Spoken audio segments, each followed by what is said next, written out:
आइए भक्तों, आज सुनते हैं द्वादशी के दिन सुनी जाने वाली कहानी एवं कथा, तुलसी माता की कथा, राधे कृष्ण की कथा एवं द्वादशी की कथा। तो एक बार बोलिए प्रेम से तुलसी माता की जय, राधे कृष्ण भगवान की जय, विष्णु भगवान की जय, शालिग्राम भगवान की जय। तुलसी माता की महिमा की कथा। इस कथा के अनुसार एक कुटुंब में ननद तथा भाभी साथ रहती थी।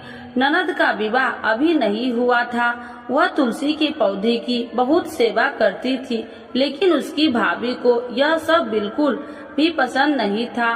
जब कभी उसकी भाभी को अत्यधिक क्रोध आता तब वह उसे ताना देते हुए कहती कि जब तुम्हारा विवाह होगा मैं तो तुलसी की बारातियों को खाने को दूंगी और तुम्हारे दहेज में भी तुलसी ही दूंगी। कुछ समय बीत जाने पर ननद का विवाह पक्का हुआ।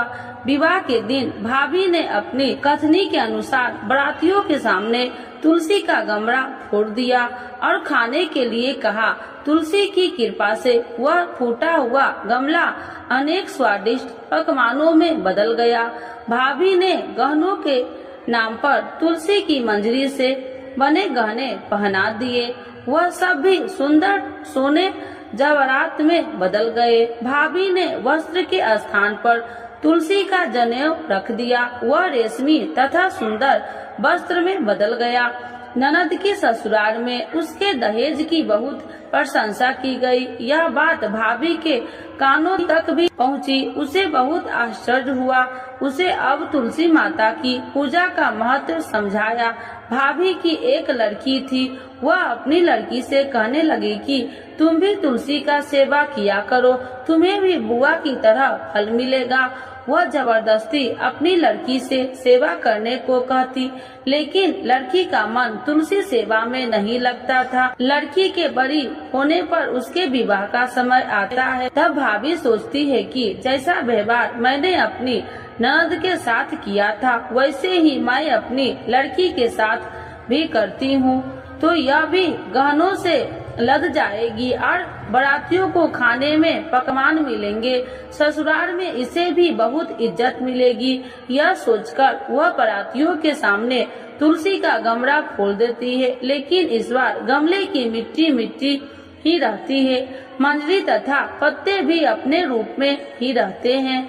जनेऊ भी अपना रूप नहीं बदलता है। सभी लोग तथा बारातियों द्वारा भाभी की बुराई की जाती है। लड़की के ससुराल वाले भी लड़की की बुराई करते हैं। भाभी कभी ननद को नहीं बुलाती थी। भाभी ने सोचा मैं बहन से मिलकर आता हूँ। उसने अपनी पत्नी से कहा और कुछ उपहार बहन के पास ले जाने की बात कही। भाभी ने थैले में जवार भरकर कहा कि और कुछ नहीं है, तुम यही ले जाओ। वह दुखी मन से बहन के चल दिया। वह सोचता रहा कि कोई भाई अपने बहन के घर जुआर ले कैसे जा सकता है। यह सोचकर वह एक गौशाला के पास रुका और जुआर का थैला गाय के सामने पलट दिया। तभी गाय पालने वाले ने कहा कि आप गाय के सामने हीरे मोती तथा सोना क्यों डाल रहे हो। भाई ने सारी बात उसे बताई और धन लेकर खुशी से अपनी बहन के घर की ओर चल दिया। दोनों बहन भाई एक दूसरे को देखकर अत्यंत प्रसन्न हुए। हे तुलसी माता, जैसे आपने उस ननद पर कृपा करी है वैसे ही सब पर करना। कहानी सुनने वाले एवं हुंकार भरने वाले पर कृपा बरसाना, और जैसे भाभी पर किया है वैसे किसी पर नहीं करना। तो एक बार बोलिए प्रेम से तुलसी माता की जय, शालिग्राम भगवान की जय।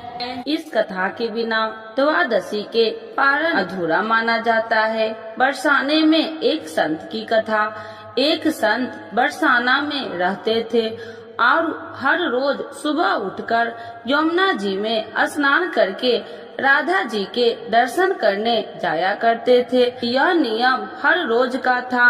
जब तक राधा रानी के दर्शन नहीं कर लेते थे तब तक जल भी ग्रहण नहीं करते थे। दर्शन करते करते तकरीबन उनकी उम्र 80 वर्ष की हो गई। आज सुबह उठकर रोज की तरह उठे और यमुना में स्नान किया और राधा रानी के दर्शन को गए। मंदिर के पट खुले और राधा रानी के दर्शन करने लगे। दर्शन करते करते संत के मन में भाव आया कि मुझे राधा रानी के दर्शन करते करते आज 80 वर्ष हो गए, लेकिन मैंने आज तक राधा रानी को कोई भी वस्त्र नहीं चढ़ाए। लोग राधा रानी के लिए कोई नारियल लाता है, कोई चुनरिया लाता है, कोई चूड़ी लाता है, कोई बिंदी लाता है, कोई साड़ी लाता है, कोई लहंगा चुनरिया लाता है, लेकिन मैंने तो आज तक कुछ भी नहीं चढ़ाया है। यह विचार संत जी के मन में आया कि जब सभी मेरी राधा रानी के लिए कुछ न कुछ लाते हैं, तो मैं भी अपनी राधा रानी के लिए कुछ न कुछ लेकर जरूर आऊंगा। लेकिन क्या लाऊं जिससे मेरी राधा रानी खुश हो जाए। तो संत जी यह सोचकर अपनी कुटिया में आ गए। सारी रात सोचते सोचते सुबह हो गई। उठकर स्नान किया और आज अपनी कुटिया में ही राधा रानी के दर्शन पूजन किया। दर्शन के बाद मार्केट में जाकर सबसे सुंदर वाला लहंगा चुनरिया का कपड़ा लाए और अपनी कुटिया में आकर अपने ही हाथों से लहंगा चुनरिया को सिला और सुंदर से सुंदर उस लहंगा चुनरिया में गोटा लगाए। जब पूरी तरह से लहंगा चुनरिया को तैयार कर लिया तो मन में सोचा कि इस लहंगा चुनरिया को अपनी राधा रानी को पहनाऊं तो बहुत ही सुंदर मेरी राधा रानी लगेगी। यह सोच करके आज संत जी उस लहंगा चुनरिया को लेकर राधा रानी के मंदिर को चले। मंदिर की सीढ़ियाँ चढ़ने लगे और अपने मन में सोच रहे हैं, आज मेरे हाथों के बनाए हुए लहंगा चुनरिया राधा रानी को पहनाऊंगा तो मेरी लाडली खूब सुंदर लगेगी। यह सोचकर जा रहे थे, इतने में एक बरसाना की लड़की लाली आई और बाबा से कहती है, बाबा आज बहुत ही खुश हो, क्या बात है बाबा बताओ ना। तो बाबा ने कहा कि लाली आज मैं बहुत खुश हूँ, आज मैं अपने हाथों से राधा रानी के लिए लहंगा चुनरिया बनाया है। इस लहंगा चुनरिया को राधा रानी जी को पहनाऊंगा और मेरी राधा रानी बहुत सुंदर दिखेगी। उस लाली ने कहा, बाबा मुझे भी दिखाओ ना अपने लहंगा चुनरिया कैसी बनाई है। लहंगा चुनरिया को देखकर वो लड़की बोली, अरे बाबा राधा रानी के पास तो बहुत सारी पोशाक है, तो ये मुझे दे दो ना। तो महात्मा बोले कि बेटी तुमको मैं दूसरी बाजार से दिलवा दूंगा, ये तो मैं अपने हाथ से बनाकर राधा रानी के लिए लेकर जा रहा हूँ, तुमको और कोई दूसरा दिलवा दूंगा। लेकिन उस छोटी सी बालिका ने उस महात्मा का दुपट्टा पकड़ लिया, ये मुझे दे दो। पर संत भी जिद करने लगे कि दूसरी दिलवाऊंगा, ये दूंगा। लेकिन वो बच्ची भी इतनी तेज थी कि संत के हाथ से छुड़ा चुनरिया को छीनकर भाग गई। अब तो बाबा को बहुत ही दुख लगा कि मैंने आज तक राधा रानी को कुछ नहीं चढ़ाया, लेकिन जब लेकर आया तो लाली लेकर भाग गई। मेरा तो जीवन ही खराब है, अब क्या करूँगा। यह सोचकर संत उसी सीढ़िया पर बैठ के रोने लगा।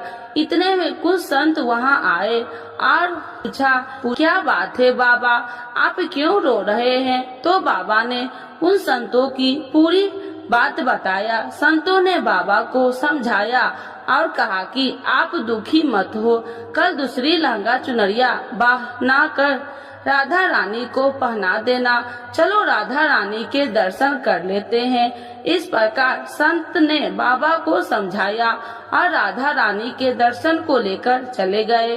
रोना तो बंद हुआ, लेकिन मन खराब था, क्योंकि कामना पूरी नहीं हुई। न तो अनमने मन से राधा रानी का दर्शन करने संत जा रहे थे और मन में ये ही सोच रहे हैं कि मुझे लगता है कि किशोरी जी की इच्छा नहीं है। शायद राधा रानी मेरे हाथों से बनी पोशाक पहनना ही नहीं चाहती थी। ऐसा सोचकर बड़े दुखी होकर जा रहे थे। मंदिर आकर राधा रानी के पट खुलने का इंतजार करने लगे। थोड़ी ही देर बाद मंदिर के पट खुले तो संतों ने कहा, बाबा देखो तो आज हमारी राधा रानी बहुत ही सुंदर लग रही है।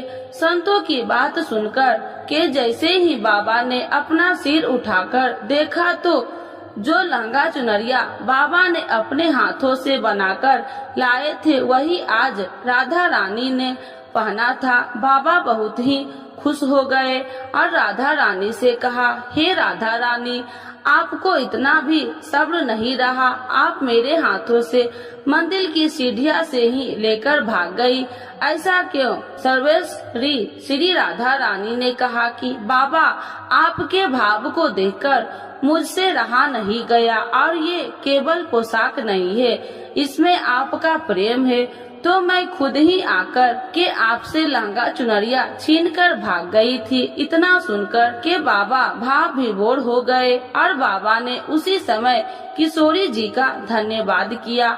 तो एक बार बोलिए प्रेम से श्री राधा रानी की जय, राधे कृष्ण भगवान की जय। तो आइए भक्तों, आज जानते हैं भीष्म द्वादशी की यह पौराणिक कथा। भीष्म द्वादशी के बारे में प्रचलित एवं पौराणिक कथा के अनुसार राजा शांतनु की रानी गंगा के देवव्रत नामक पुत्र को जन्म दिया और उसके जन्म के बाद गंगा शांतनु को छोड़कर चली जाती है, क्योंकि उन्होंने ऐसा वचन दिया था। शांतनु गंगा के वियोग से दुखी रहने लगते थे, परंतु कुछ समय बीतने के बाद शांतनु गंगा नदी पार करके लिए मत्स्य गंधा नामक की कन्या से नाव में बैठते हैं और उसके रूप सौंदर्य पर मोहित हो जाते हैं। राजा शांतनु कन्या के पिता के पास जाकर उनकी कन्या के साथ विवाह करने का प्रस्ताव रखते हैं, परंतु मत्स्य गंधा के पिता राजा शांतनु के समक्ष एक शर्त रखते हैं कि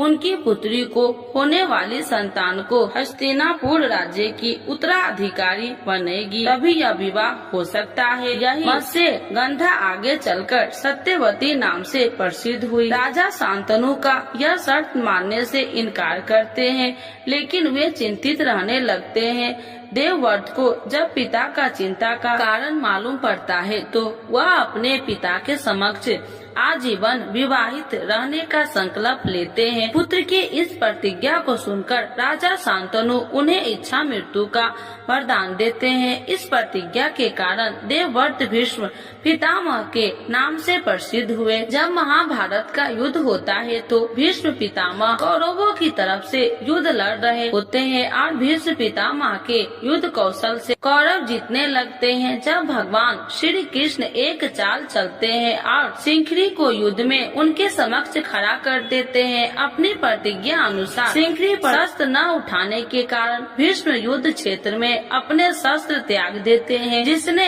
अन्य योद्धा अवसर पाते ही उन पर तीरों की बौछार शुरू कर देते हैं।